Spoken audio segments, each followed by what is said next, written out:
After I told my friend group at work that the way I motivate my wife to clean is by making her cry, they started avoiding me like the plague, but my method is making our house way cleaner, and I don't see any reason to stop. Okay, so I know the title makes it sound bad, but hear me out. I, 28M, have been married to my wife Lindsay, 25F, for 2 years. We've been together for 7. Our marriage is great. Despite us both being busy with work, we still make time to go on dates and be intimate with each other whenever we can. I work in engineering and Lindsay is an RN, so I pay for most of the bills and utilities. We split the bills, but I pay for majority of the costs because I make more. Lindsay usually fully covers grocery costs and the Wi-Fi, which isn't much because it's just the two of us. I feel that since I make and spend more money, Lindsay should make up for that in housework. I'm not some traditional wife-desiring jerk. I think it's great that she works and has goals for her career. I want her to. I feel like our chores are split fairly. It changes day by day depending on our schedules, but typically, Lindsay cooks our meals. She is much better than me. Trust me, you don't want me anywhere near a kitchen, but it's nothing fancy or requiring a lot of effort. She does the dishes and vacuums, but it's not daily. It's more like an as-needed basis. I take out the trash weekly and wash our cars about once a month. This has always seemed fair to me, but recently I've felt frustrated with her. I've been at my current job for 6 years and I've developed really great friendships in my time here. There's a few of us that always get together on break for lunch and whatnot. One of my coworkers, John, has been married to his wife Claire for about 10 years if my memory serves correctly. About a month ago, John invited me and the rest of the gang plus our wives to have dinner at their house. Claire is a stay-at-home mom, so she handles everything at home while John works and brings home the bacon. I know this sounds bad, but I was jealous. Not because she's a stay-at-home mom, I don't want kids, but because John has a wife that actually puts effort into her food and cleaning. Their house was immaculate, completely spotless, no dishes left in the sink, little knickknacks left out on countertops, nothing. I couldn't believe it. Claire set the table and waited on everyone. She was thoughtful and made sure everyone's glasses were always full and would ask if she could get us more food, etc. She made filet mignon with mashed potatoes and roasted vegetables on the side. It was amazing, and I can't remember the last time Lindsay put any effort into our meals. It's always something lazy like pasta, a lot of chicken-centered meals, tacos, quesadillas, everything requiring little to no effort. On the drive home, Lindsay made a comment about how Claire is an amazing cook and said she would like to have dinner with them again because they're great people. I agreed with her and said something along the lines of, you could also be more adventurous with your meal choices so we can eat good at home too. She took offense to this and said she didn't realize her food was so bad. I said it wasn't, but it's nothing compared to Claire's because she puts no effort into it. She stopped talking to me and was pouting like a child. She went to bed without speaking to me that night. I ended up apologizing the next day when she got home and she forgave me. Fast forward a week later and I became more and more frustrated. She was working 12-hour shifts more than usual, and as a result, her housework suffered.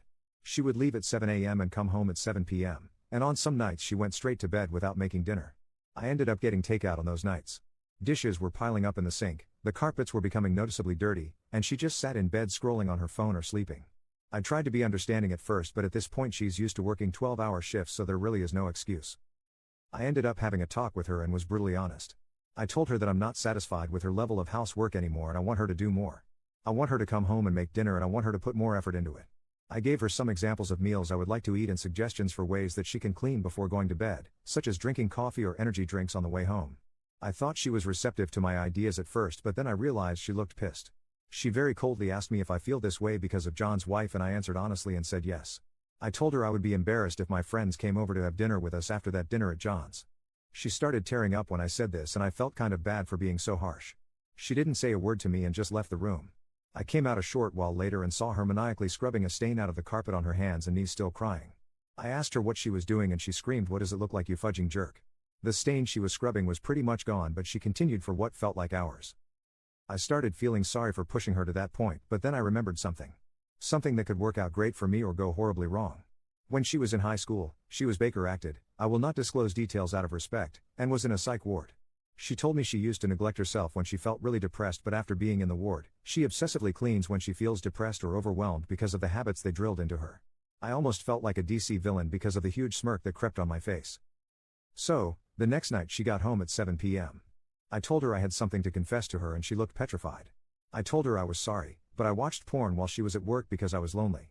She ended up throwing up from crying so much, but just as I thought, she started cleaning. She washed all the dishes by hand instead of using the dishwasher.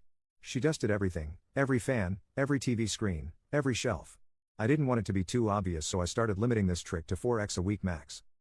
Skip to present day, I made a joke at lunch with my coworkers about how I trained my wife to love cleaning.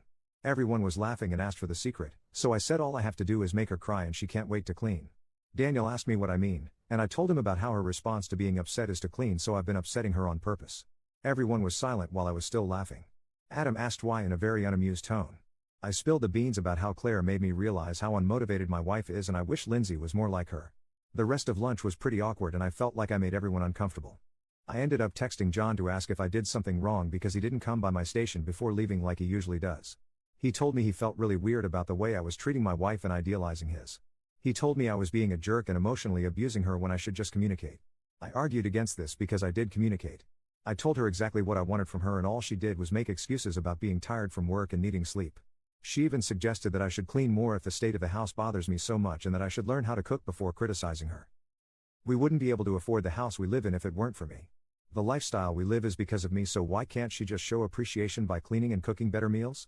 It's been 3 days now and I am now sitting alone at lunch. When I sit with my usual group everyone stops talking. I feel like I really fudged up and want to make things right with my friends, but at the same time I feel like what I'm doing is okay because it's not for no reason. She's actually cleaning more and I'm so proud of her. Am I the jerk because I want to keep doing it? Commenter 1. You're the jerk. Don't worry, you can figure it out after she divorces you. Commenter 2. You're a jerk. Household chores are divided in accordance with the number of hours worked outside of the home, not income. If your wife is working 12-hour shifts, you should be doing most of the housework, not just half. Commenter 3. You got me at the first few sentences and I almost agreed. But then it gets worse. You just sound like an ungrateful entitled brat who never appreciates his wife. You're a jerk. Fake. But if it was real, you'd be one of the worst people I've ever seen on this sub.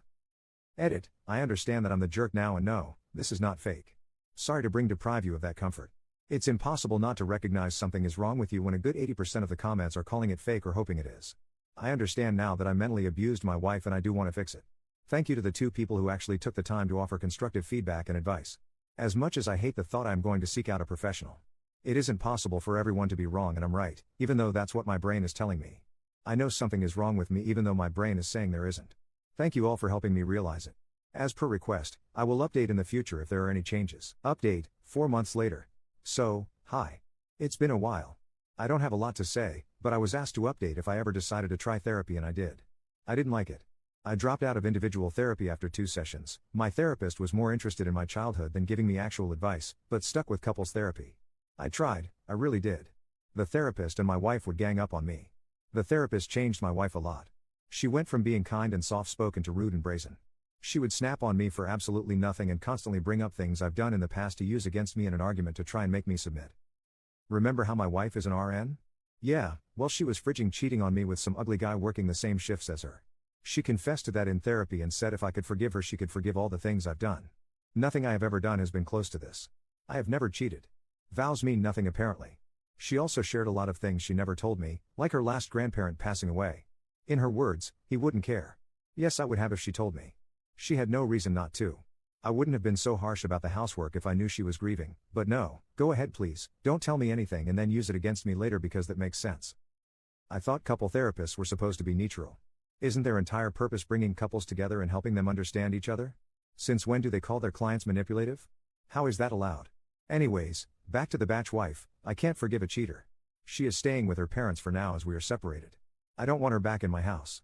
It makes sense now why she didn't want to smash anymore. We stopped going on dates. Our intimacy suffered.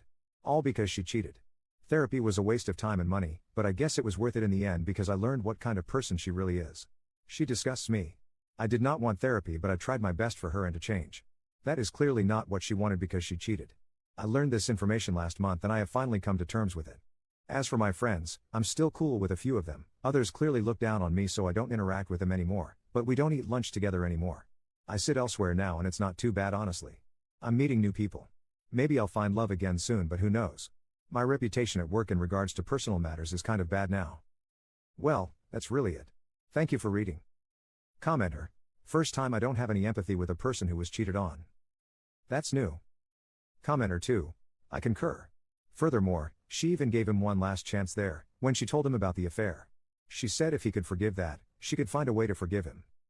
Then he may as well have spat in her face, when he refused that reasonable offer. Even the offering was more than he deserved.